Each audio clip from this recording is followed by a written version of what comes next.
Bem, então, dando continuidade, depois das explanações aí muito esclarecedoras do professor Cláudio, nós vamos de imediato, então, passar a palavra aqui para o nosso companheiro Dari Beck Filho, que é diretor do sindicato do Sindipetro do Rio Grande do Sul, e agora, em 2015, assumiu, então, a Secretaria de Saúde Trabalhadora da CUT.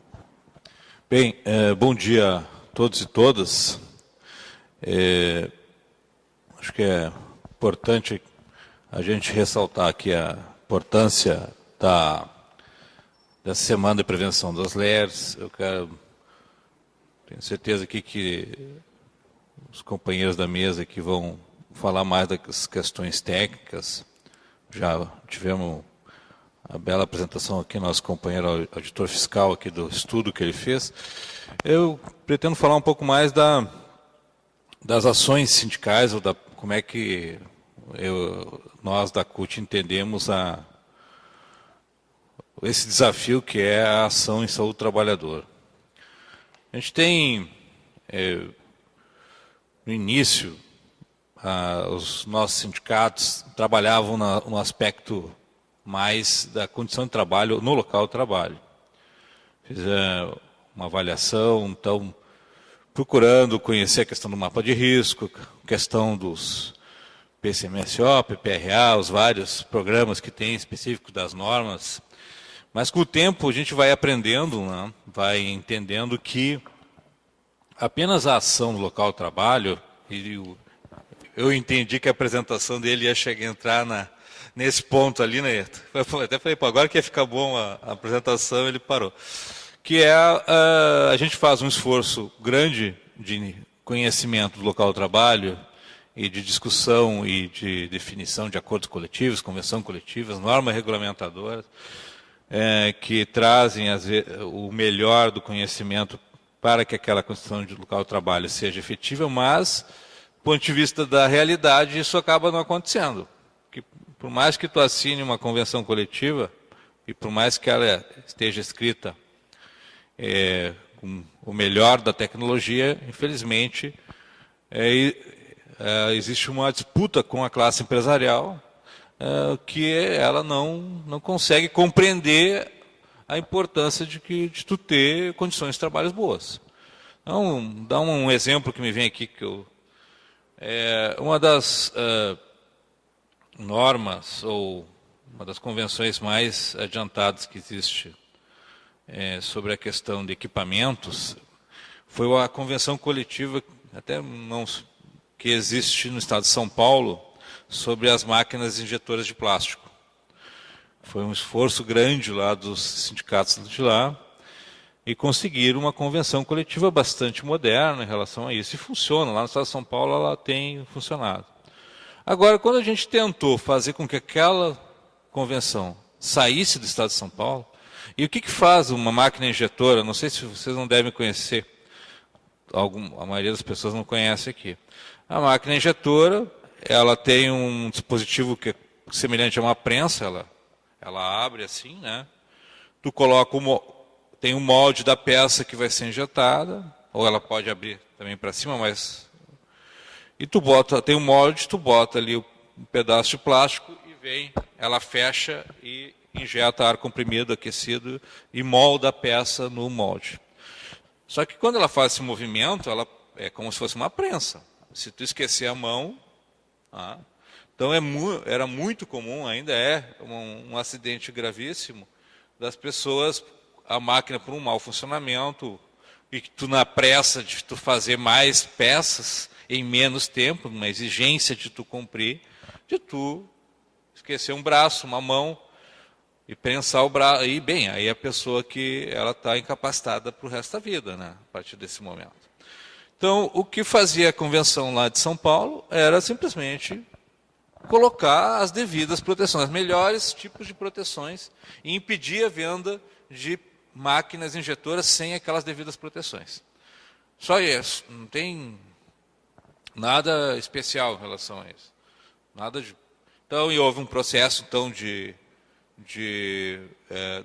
nas principais empresas de mudança tecnológica, que realmente repercutiu na redução de acidentes desse tipo, inclusive alguns fatais, né?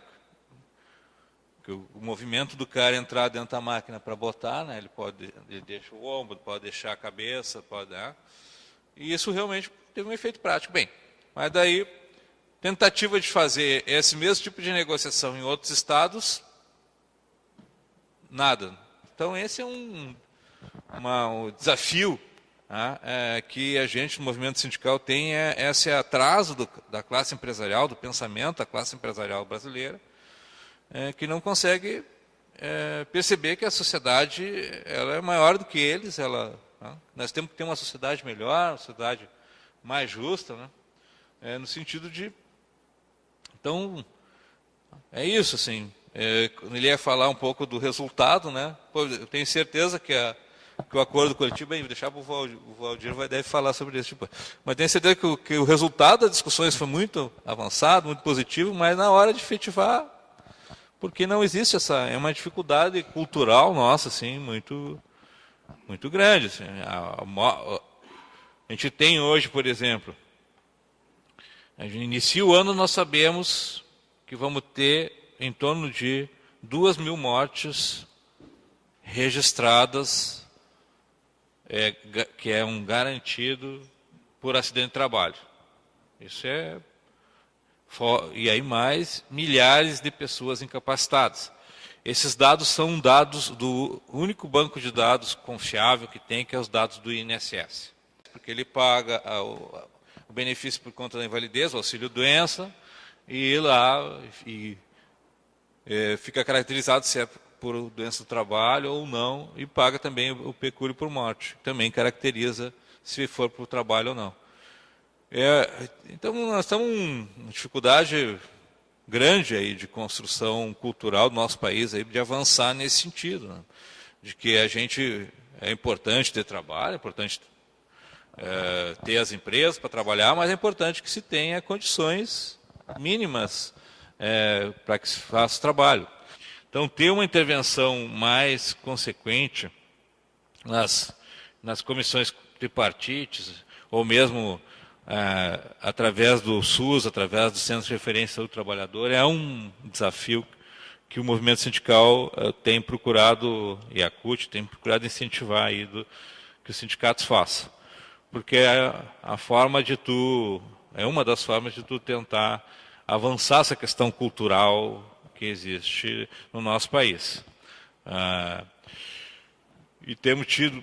Então, eu, por exemplo, participei pela CUT na Comissão Tripartite de Saúde e Segurança do Trabalho, que formulou a Política Nacional de Saúde e Segurança do Trabalho. Se eu não me engano, ela foi publicada e virou um decreto da Presidência da República em 2011, se não me falha a memória. Depois disso, foi todo discutido também um Programa Nacional de Saúde e Segurança do Trabalho. Aí, agora que eu voltei a essa área, né, porque eu fiquei um tempo afastado, eu fui atrás e descobri que muitas das coisas que estão lá não ficaram lá. Estão lá. Né?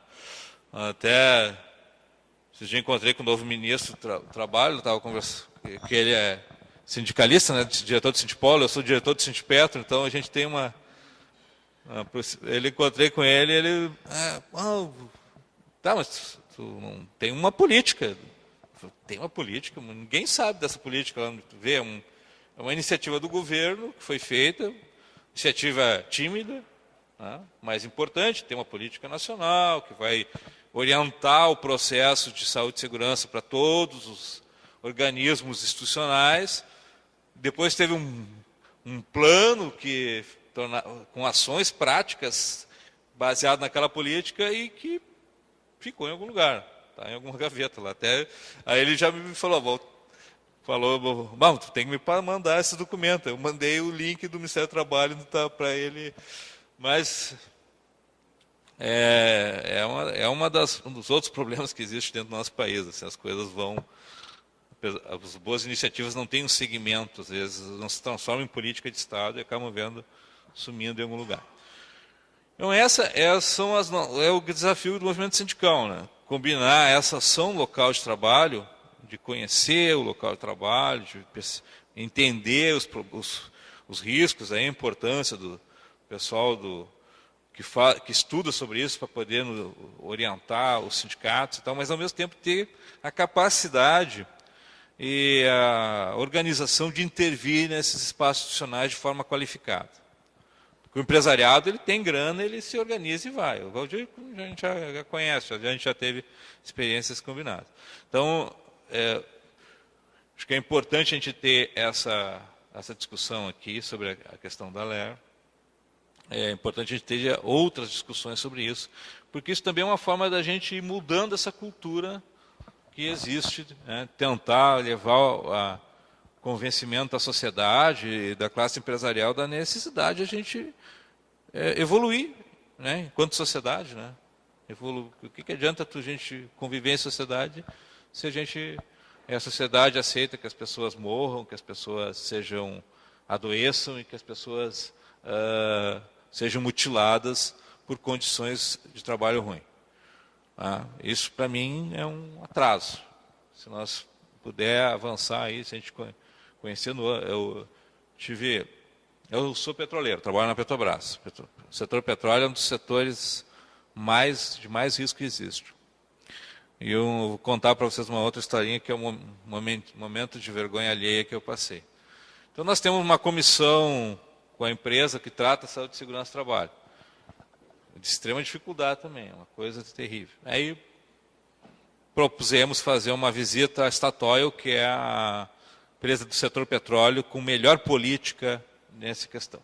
Aí fomos para a Noruega, estivemos lá com seria a diretora nacional de saúde e segurança da empresa Statoil, que passou para nós a política deles. Aí lá no meio, te pergunto, isso foi em 2012, 2013, agora não tem.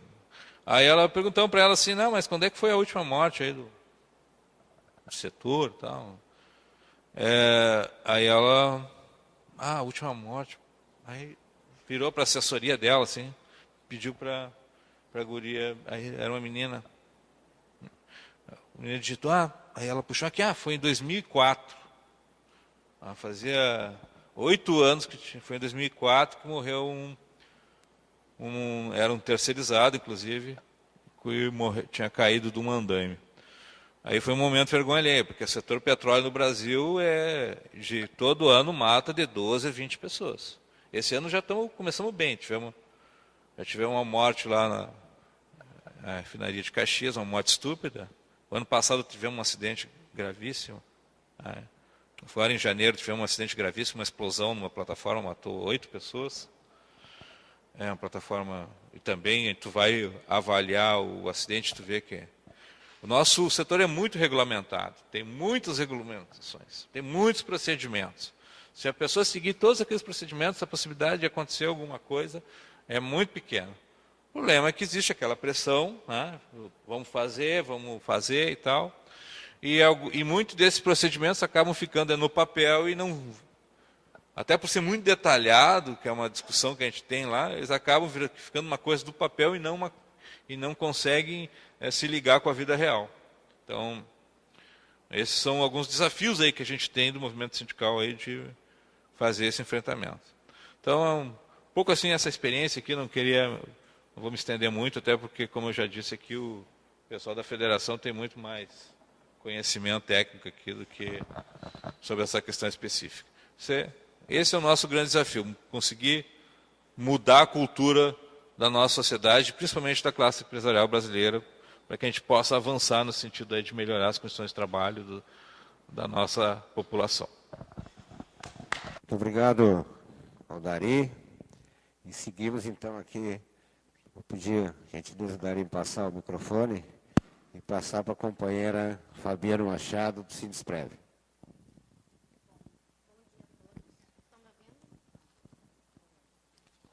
Bom dia, estão me ouvindo? Bom, eu sou Fabiane, sou psicóloga, sou funcionária do Sindicato dos Trabalhadores Federais do Ministério da Saúde, Previdência Social e Ministério do Trabalho. Ou seja, a gente faz o atendimento a quem é servidor público, que eu acredito que aqui na plateia devem ter vários colegas que também são servidores públicos, e normalmente é quem está do outro lado do balcão dos serviços, né? E desde que a gente começou, então, esse trabalho junto lá ao Sindesprev, ao sindicato, a gente vem observando algumas coisas. Eu milito na área de saúde do trabalhador já há 15 anos, sou pesquisadora na área, tenho vida acadêmica também, né? Então, a saúde do trabalhador, para mim, ela não é uma novidade.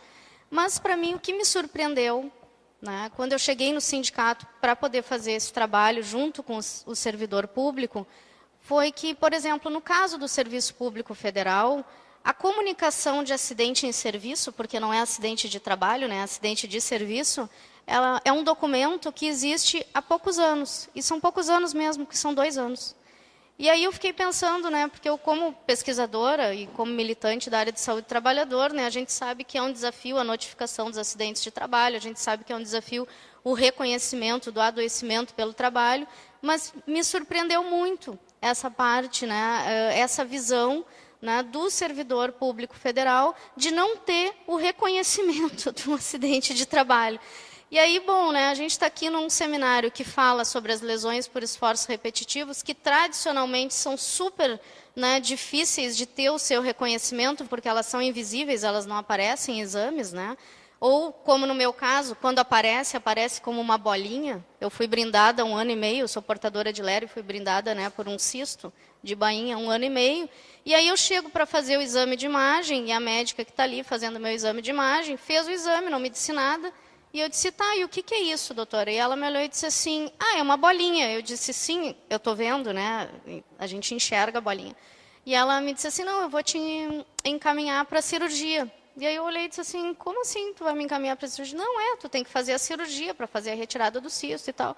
E aí eu olhei para ela, e aí eu comecei a fazer perguntas, porque a gente estuda isso, né? Na teoria eu já conhecia todo esse universo, né, das lesões por esforços repetitivos, já escutei muito de trabalhadores, né, como psicóloga, como parte do meu trabalho profissional, da minha atuação profissional, comecei a fazer perguntas para ela. E daqui a pouco ela me olhou e disse assim, não, só um pouquinho que eu vou chamar um colega que vai te explicar melhor.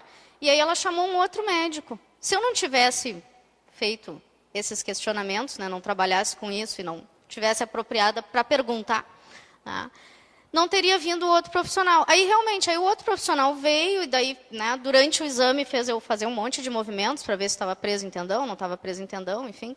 E aí ele me olhou, me deu toda uma explicação sobre esse cisto e disse assim, eu disse, bom, então eu vou ter que fazer cirurgia, isso? E aí ele me olha e disse assim, não, Fabiane, o teu cisto ele está solto, ele não está te impedindo de movimento, ainda não é caso de cirurgia. Acho que isso fala muito dessa mesa, né, da luta de vocês, trabalhadores aqui, de todos nós, que é o adoecimento pelo trabalho. E aí eu estou falando assim, eu estou falando de uma cultura no nosso país que entende a gravidade da saúde relacionada ao trabalho, é como quem tem filhos aqui vai me entender, quando aparece sangue. Quando aparece sangue, a gente se preocupa. E no nosso país, a tradição de olhar para o acidente de trabalho é essa.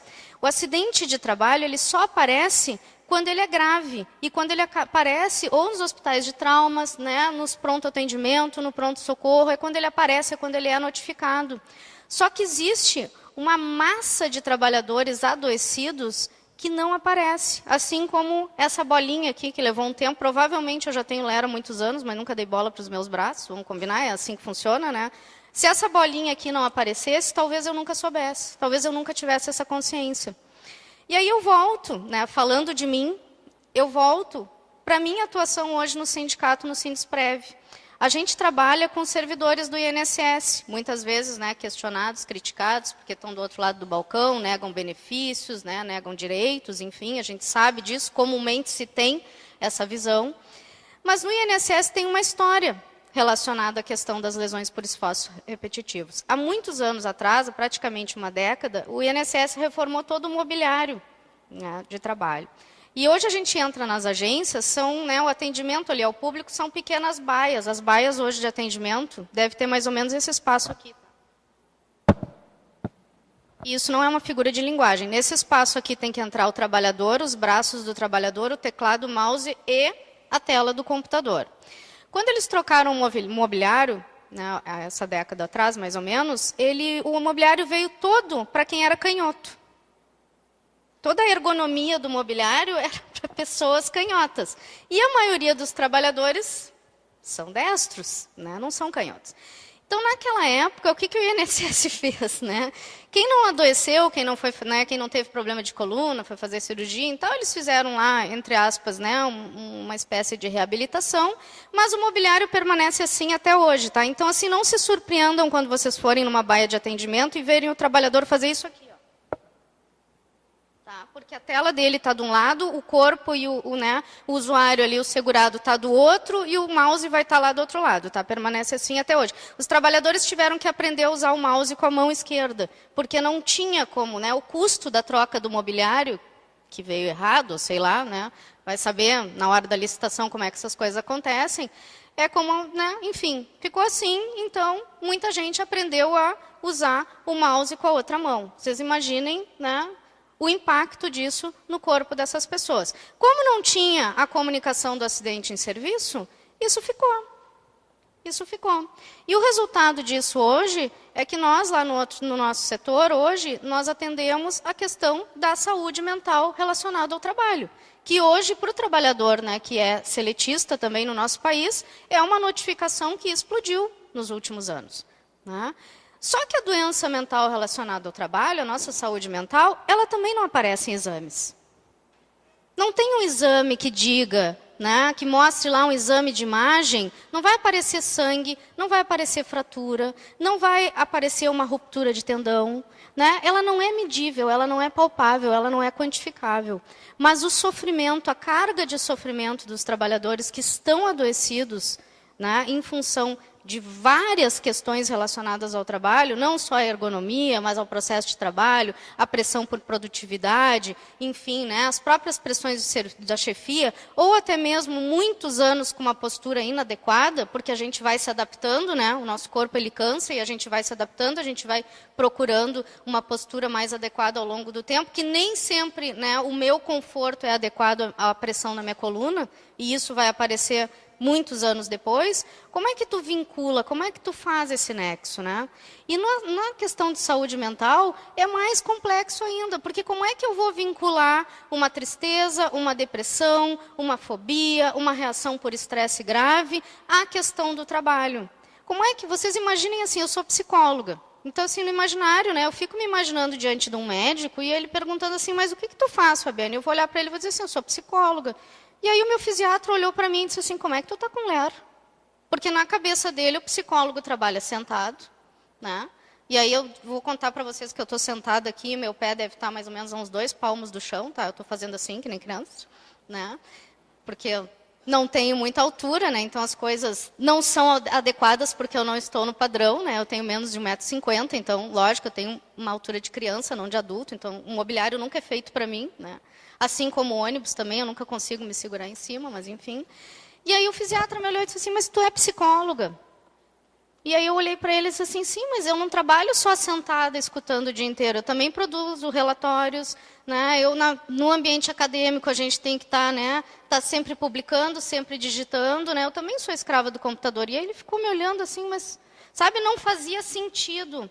E isso, muitas vezes, não faz sentido para ninguém mesmo. Então, eu imagino o trabalhador, quando vai num posto de saúde, né, e ninguém pergunta sobre o trabalho dele. A gente também não fala. Né? A última coisa que a gente fala, enquanto trabalhador, muitas vezes que está em sofrimento, é sobre o nosso trabalho. E isso é uma questão muito importante. Porque se a gente não falar sobre o nosso trabalho e sobre as questões que nos adoecem no nosso trabalho, a gente não vai conseguir fazer o nexo. O médico, ele também não tem uma bola de cristal. Né? Eu costumo dizer, eu como psicóloga, eu também não tenho. Né? Eu trabalho com aquilo que a pessoa que me procura vem me contar, vem me trazer naquele momento. E se a última coisa que ela traz é o trabalho, ou se eu, enquanto profissional, não tiver esse óculos de olhar e perguntar, mas escuta, como é que está no teu trabalho? O trabalho é a última coisa que vai aparecer. E para a lesão, né, de esforços repetitivos ou para a questão de saúde mental, a situação é exatamente a mesma, porque ela não aparece. Quando ela aparece, é quando a gente já está realmente incapacitado para o trabalho. E a questão da saúde mental relacionada ao trabalho é a mesma forma. É quando eu já não consigo mais, quando eu já estou com um quadro de doença, né? Quando eu já estou com o diagnóstico já estabelecido, quando essa doença já está instalada, e para a gente atacar, para a gente tratar esse quadro, é muito mais delicado, muito mais difícil e demora muito mais tempo para a gente conseguir estabilizar de novo e dar resultado. Né? Muitas vezes a gente tem que dizer, né, eu posso trabalhar num posto de saúde e ter um estresse pós-traumático. Agora mesmo, ontem mesmo, né, o secretário de saúde estava lá no posto da Vila Cruzeiro, numa reunião, deu um tiroteio, e aí, enfim, as coisas aparecem, coisa que para quem trabalha lá, né, companheiro do Centro de Saúde, sabe disso, né, que é todo dia. É todo dia. Tu está dentro da cidade, tu está sujeito a isso. Nós, moradores, nós, cidadãos, nós estamos vivendo isso na nossa cidade no dia a dia. Né? Mas isso para o gestor não aparece, porque daí ele fica pensando assim, não, mas tu está lá na tua salinha, né? Lá dentro do postinho protegido, lá no teu serviço protegido, tem segurança, né? Tem a segurança privada, tem isso, tem aquilo. É como se a gente estivesse imune a tudo isso, mas a gente não está. Nós também estamos expostos. Né? E como trabalhadores, se a gente não consegue falar sobre o nosso trabalho, e aí, de novo, eu pergunto, que eu acho que é uma das grandes dificuldades que a gente tem hoje, nós estamos conseguindo falar sobre o nosso trabalho nos espaços de trabalho? Não, né? Muito pouco. A gente fala de metas, a gente fala de objetivos, a gente fala de avaliação de programas, né? De avaliação de desempenho, muitas vezes. E uma das coisas que a gente tem observado também lá no sindicato em relação às avaliações de desempenho é o tamanho que as condições subjetivas estão presentes nesses formulários de avaliação. Isso é uma coisa que, claro, né, eu sou psicóloga, eu trabalho com isso, então eu acabo virando o meu olhar para isso. Né? Mas eu também tenho pensado muito sobre isso. Assim. Será que a quantificação, né, a qualificação do resultado do meu trabalho, do meu desempenho enquanto profissional, depende tanto do meu estado emocional, da forma com que eu me relaciono com os colegas e com chefia, da forma com que eu acabo me relacionando, né, com os usuários do serviço ali onde eu estou, enfim. Será que é só isso que está pesando na minha avaliação? A gente tem observado, e principalmente relacionado ao serviço público, que sim, que a gente está sendo muito mais avaliado pelas nossas questões subjetivas, né, e individuais de cada um, às vezes, e aí eu estou botando também os valores, a questão de formação, e aí eu estou falando daquela formação de família mesmo, dos meus valores, da minha visão de vida, que é próprio e individual de cada um.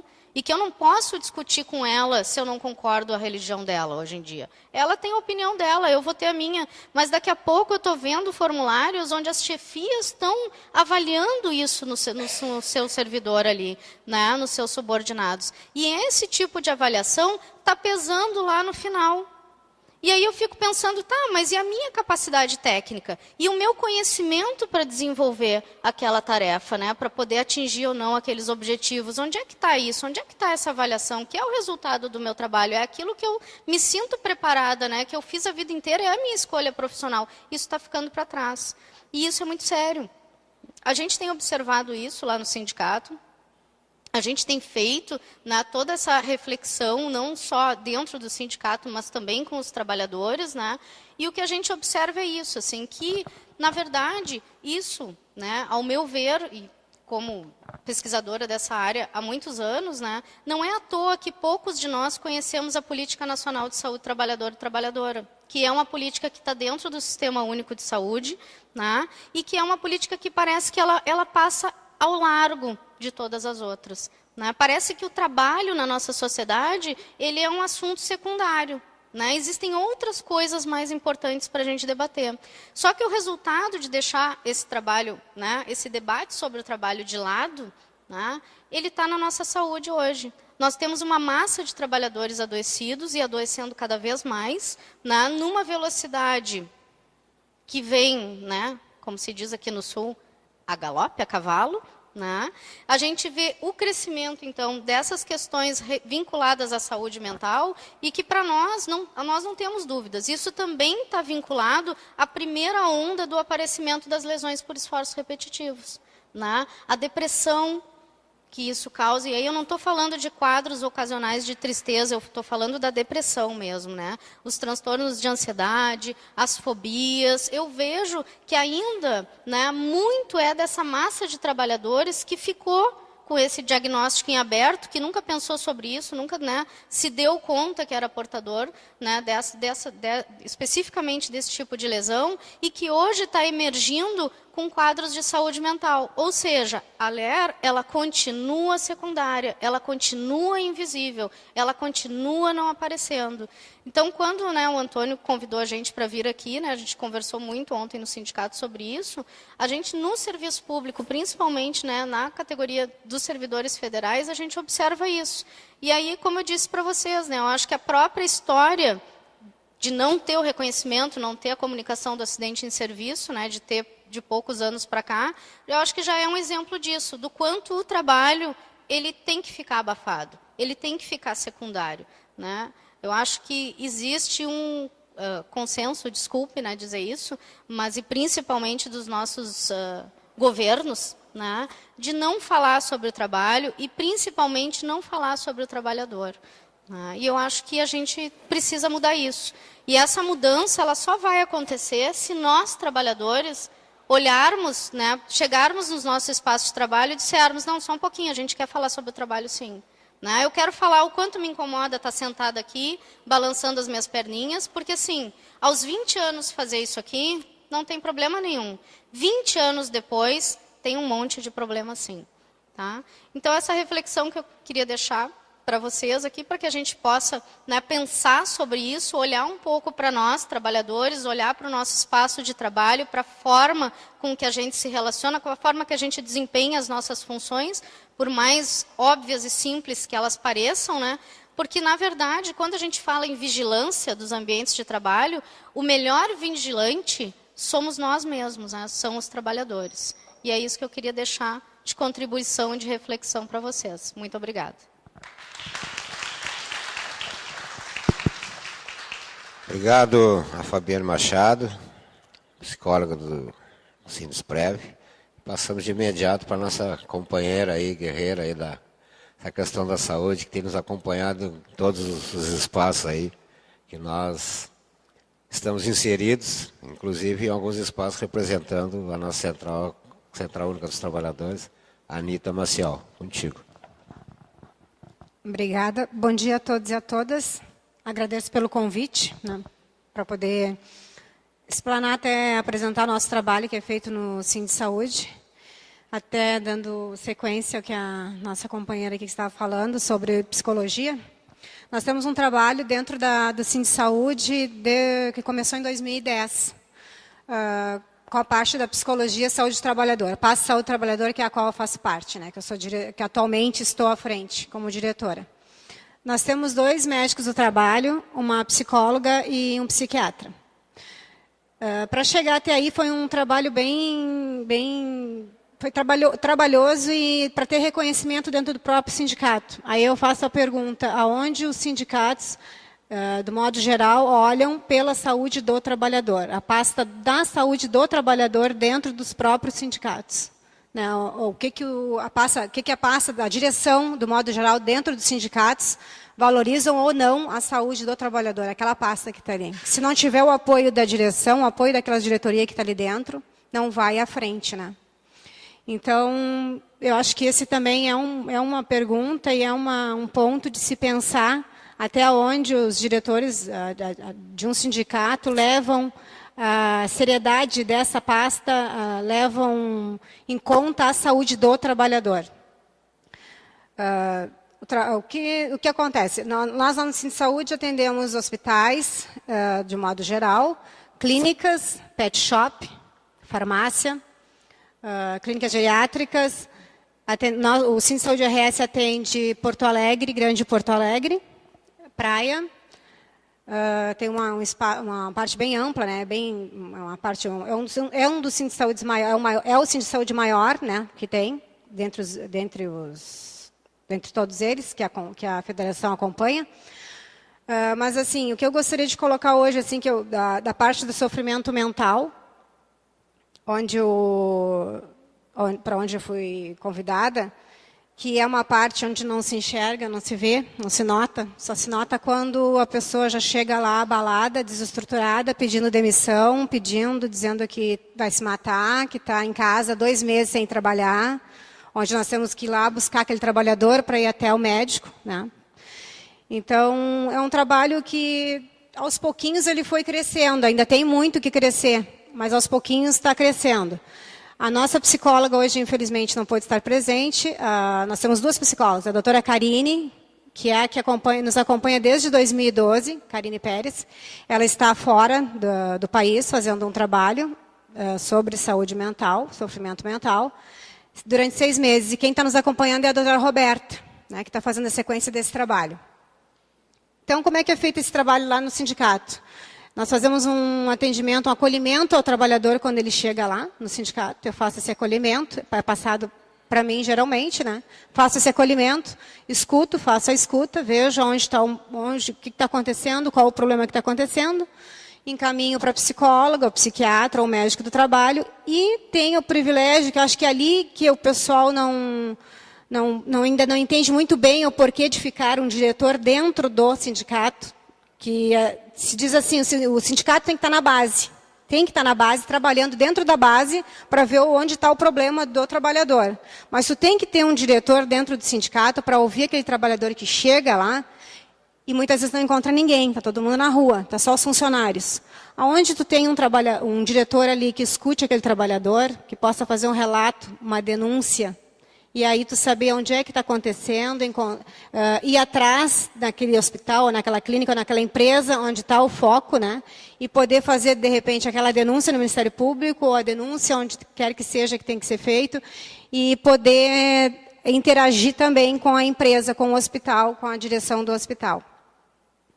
Então, eu sempre coloco isso para a direção do hospital, para a direção do sindicato, que nunca podemos deixar os trabalhadores sozinhos lá dentro, nossos trabalhadores, sem um diretor ficar.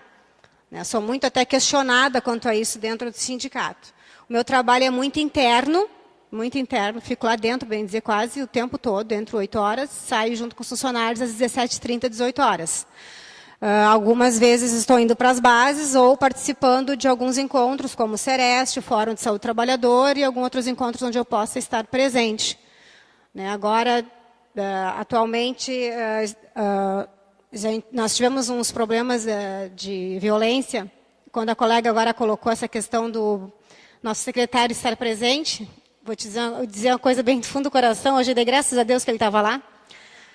Graças a Deus eu dei, porque em início de janeiro, chegou uma trabalhadora no sindicato, vocês devem ter visto, ela foi bem publicizado no Face, eu publicizei bastante no site do sindicato, uma trabalhadora que foi agredida num posto do IMESF por um paciente psiquiátrico.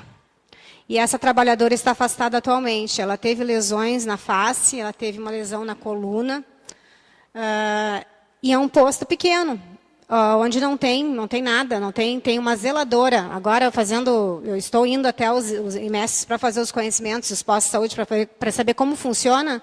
É um posto pequenininho, posto bem pequenininho, onde tu entra, tem um balcão, tem uma corrente, tem uma zeladora, não é uma brigadiana, não é um policial, não é nada, é uma zeladora que fica ali, uma enfermeira, 2 técnicos e um médico. E, a priori, tinha que ter um farmacêutico, no caso, para a dispensação da medicação. Quando esse rapaz chegou lá, ele surtou na hora. Ele estava lá esperando para ser atendido. A enfermeira foi conversar com ele e pedir que ele se acalmasse, que ele estava discutindo com a mãe. E aí ele foi para cima dela e disse que não era ela que iria calá-lo, né, que estava esperando para a consulta, agrediu, deu um tapa. E essa funcionária foi conversar com ele. Chegar para ele e dizer, não, calma, não precisa agir assim. Esse bom, tu acha que tu não vai apanhar? E aí foi para cima dela e ela foi agredida brutalmente, até que um dos pacientes que estava lá, 2 homens, tentaram contê-lo, mas um paciente psiquiátrico para conter não é assim, né, porque a força triplica, né, fica complicado. Até que chegou a SAMU, depois a polícia e tudo. Esse assunto essa moça, essa paciente que está em atendimento conosco lá, em acompanhamento, ela está indo aos outros órgãos. Nós fomos até a Câmara de Vereadores, nós já fomos na polícia, nós vamos fazer várias ações que ela está se colocando à frente e quer que seja usado o caso dela como exemplo para que não fique impune.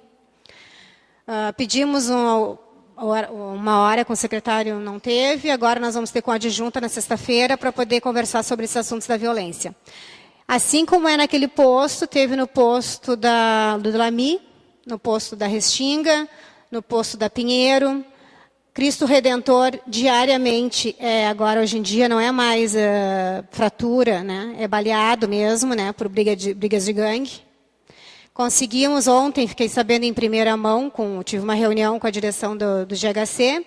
Em primeira mão ele nos passou que vai ser colocado policiais da brigada lá no Cristo Redentor, no posto da UPA, que é 24 horas. Já tiveram essa negociação, o que nos deixou um pouco mais tranquilos, né? Então, assim, a procura, o trabalho dentro dos hospitais, hoje em dia, está complicado, até nessa questão da agressão, forma verbal ou da forma física, do trabalhador, do paciente com o trabalhador, do familiar com o trabalhador, e aí depois vem das chefias cobrando do trabalhador, né? Onde a gente mais tem, que é o assédio das chefias, das coordenações, das chefias dentro dos hospitais com seus... Eu digo hospitais, pessoal, mas aí abrange, no caso, né, os postos de saúde, clínicas geriátricas, farmácias, como pet shops, qual que é o nosso público que a gente atende ali, os trabalhadores que a gente atende. Está sendo assim para Lerdort, para nós, a procura diminuiu bastante. O que acontece hoje em dia, pelo estudo que nós fizemos agora em janeiro com os médicos lá dentro do sindicato, o levantamento, está em 60% Lerdort, 40% sofrimento mental.